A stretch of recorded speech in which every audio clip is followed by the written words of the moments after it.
Il est 8h13, votre invité Sonia Mabrouk est le directeur général de BPI France. Bienvenue ce matin sur Europe 1 et bonjour Nicolas Dufourcq. Bonjour. Vous êtes, comme vient de le rappeler Dimitri, le directeur général de la BPI France et la banque publique d'investissement, et ce depuis la création en 2013. Au moment où l'on s'interroge plus que jamais sur l'état de notre industrie à l'aune de la crise énergétique, votre livre raconte l'histoire d'une désindustrialisation massive de la France entre 1995 et 2015, 2 décennies au cours desquelles la France va se vider, écoutez bien, de la moitié de ses usines, du tiers de ses emplois industriels. Et vous avez cette image forte, on va commencer par cela, d'une bataille que la France, ou en tous les cas ses dirigeants, ne parviennent pas à déchiffrer. Nous étions perdus sur un champ de bataille. Oui, et puis on était aussi distrait par notre propre imaginaire. Notre imaginaire nous emmenait vers une économie de service, vers des protections toujours supplémentaires légitimes d'ailleurs, pour le peuple français. Et nous ne regardions juste plus cette industrie qui était en train de tomber juste à côté de nous. Vous savez, ça nous arrive souvent, les uns les autres, de passer à côté de quelque chose d'essentiel et de ne pas le voir. Voilà, nous étions occupés d'autre chose. La France allait bien en 95, dans ces années où l'Allemagne n'allait pas si bien que ça. Donc on se disait, après tout, si l'Allemagne va mal, c'est que tout va bien pour nous. Sauf que il fallait préparer la mondialisation. Avec la mondialisation, avec la Chine qui rentre dans l'OMC en décembre 2001, elle ne permettait pas les 35 heures au 1er janvier 2002.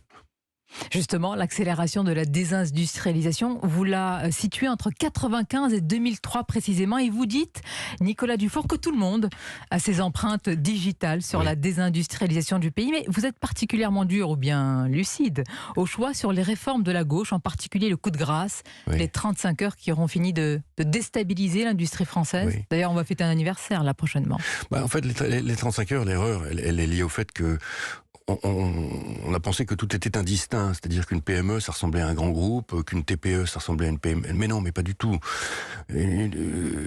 C'était une loi qui était une loi extrêmement difficile à mettre en œuvre, d'ailleurs extrêmement coûteuse, puisqu'on a financé les 35 heures par de la dette. Au fond, on a endetté la France, donc nos enfants, pour permettre aux actifs de l'époque d'avoir du temps libre. Et ça, les patrons de PME, du point de vue moral, ils ne l'ont pas compris, et du point de vue technique, ça a totalement déstabilisé leur action. Et ça, on ne l'avait pas anticipé, mais c'est toute la société française qui montait vers une demande de partage du travail à l'époque, parce qu'on était en chômage de masse. Réel. Pourquoi on ne veut pas savoir comment fonctionne l'assurance maladie, les allocations familiales, le régime de retraite? Pourquoi on ne veut pas le voir et le savoir? Alors, merci de poser la question, parce que je pense que c'est l'un des fondements, des raisons pour lesquelles nous n'allons pas si bien finalement. Eh bien, j'ai envie d'appeler ça l'histoire du temps présent. C'est compliqué, une société moderne, il faut la raconter sans cesse. Et peut-être qu'on ne la raconte pas assez.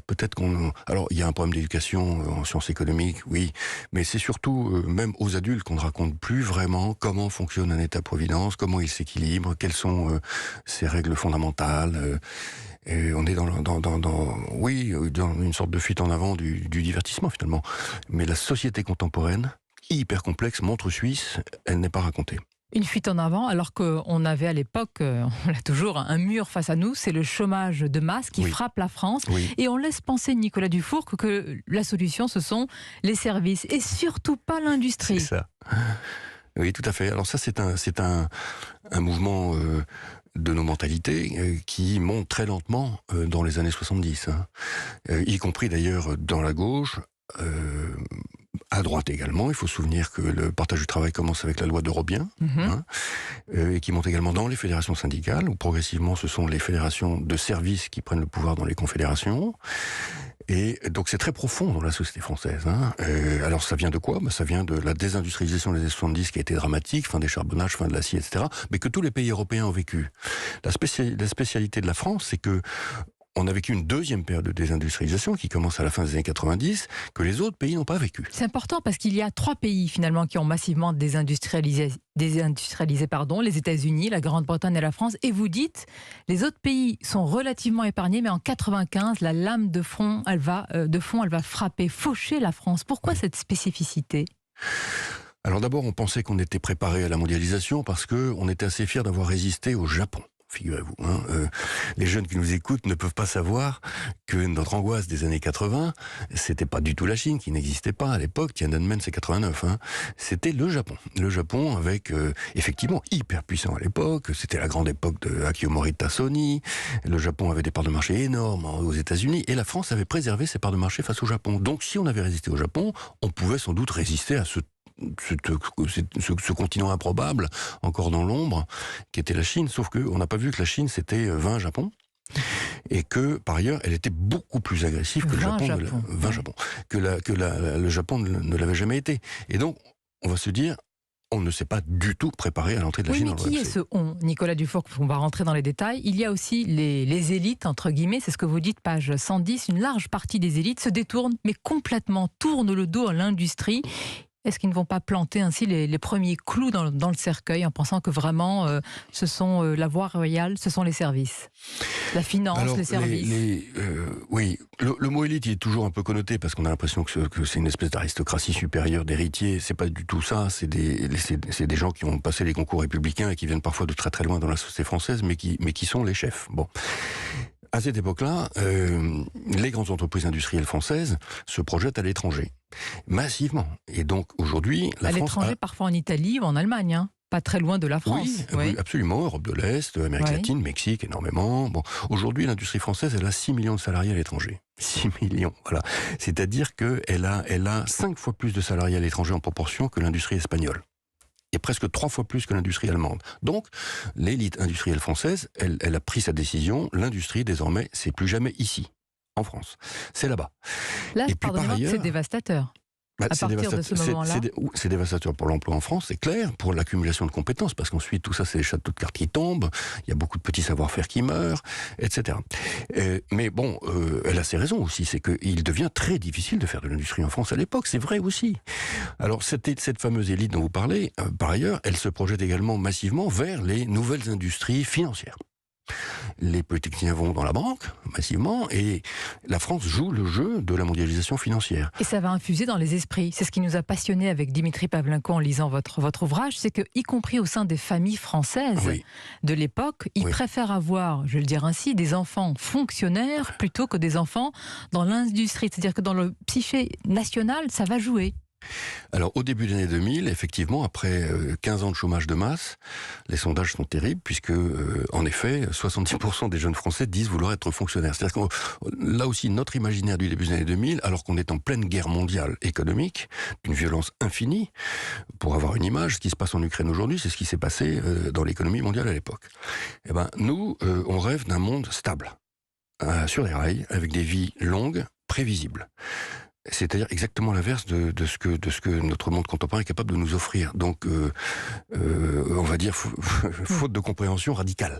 Évidemment, tout a changé depuis, et c'est ça qu'il faut célébrer. On va en parler, mais qui nous inculque ça? Parce que pour comprendre ce qui se passe aujourd'hui, c'est pour cela qu'on tire le fil de la pelote avec vous. Il y a aussi ce que vous appelez la germination des imaginaires, l'éducation nationale.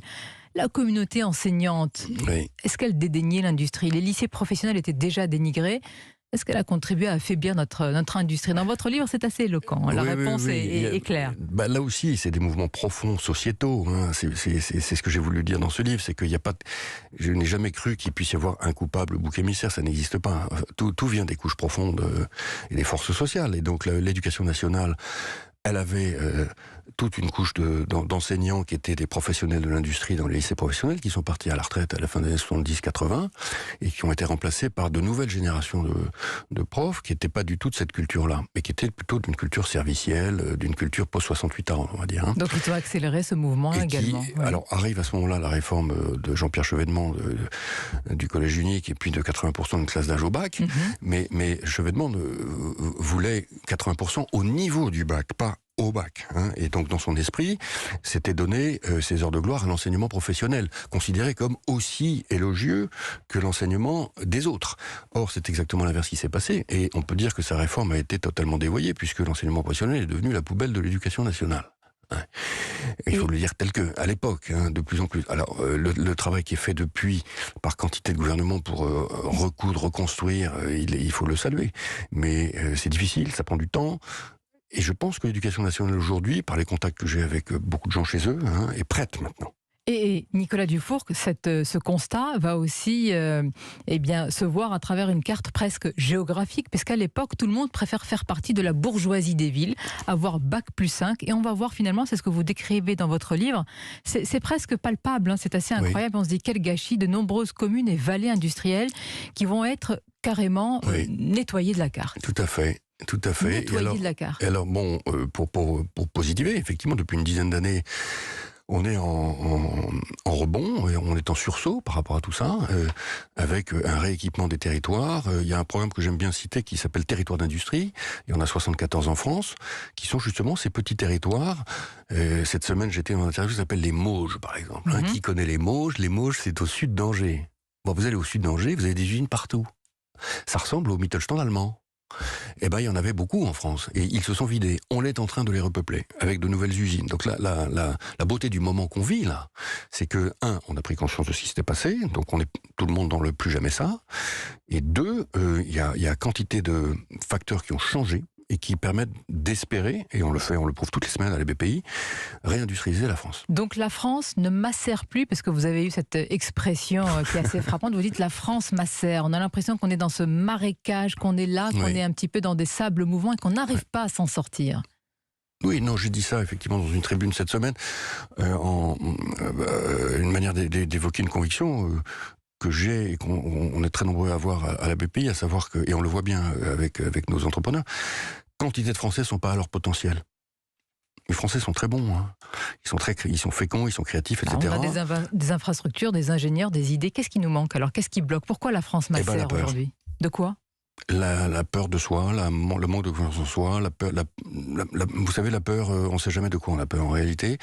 Et vous avez beaucoup trop de Français qui acceptent des vies qui ne sont pas à leur dimension, parce que en fait ils ne naviguent pas leur vie d'une certaine manière, hein. Et c'est facile à dire évidemment, donc je peux être fortement critiqué pour ce que je dis en disant il faut naviguer sa vie, bâbord, tribord, aller chercher sa chance, aller chercher son vent. L'État-providence français est le plus généreux d'Europe. Il protège incroyablement les Français, beaucoup plus que nos anciens de 1992, sans parler des anciens de 1972.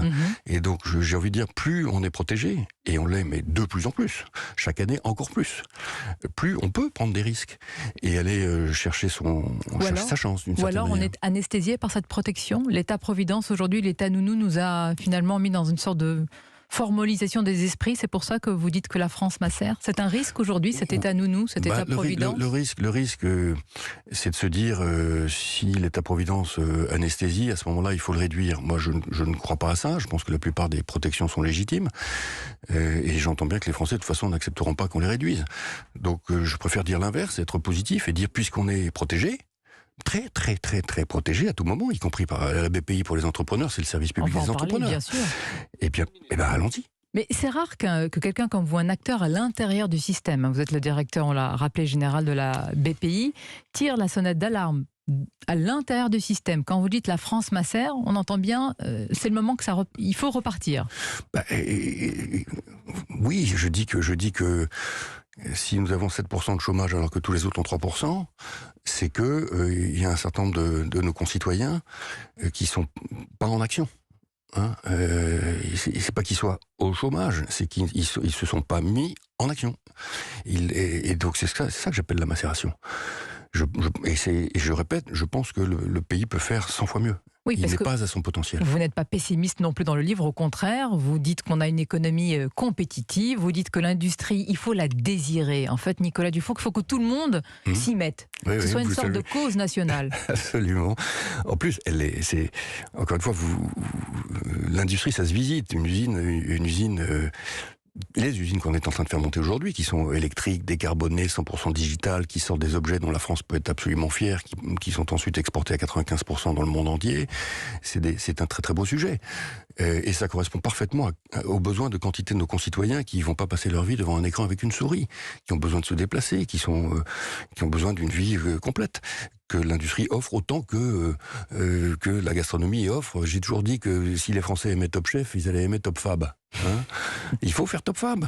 Et donc là, vous avez à mon revers le coq bleu de la French Fab. La French Fab, c'est le mouvement des industriels français qui ont relevé le défi de la Renaissance et qui sont en train de le prouver, puisque depuis maintenant 2 ans, nous ouvrons beaucoup plus d'usines que nous n'en fermons en France.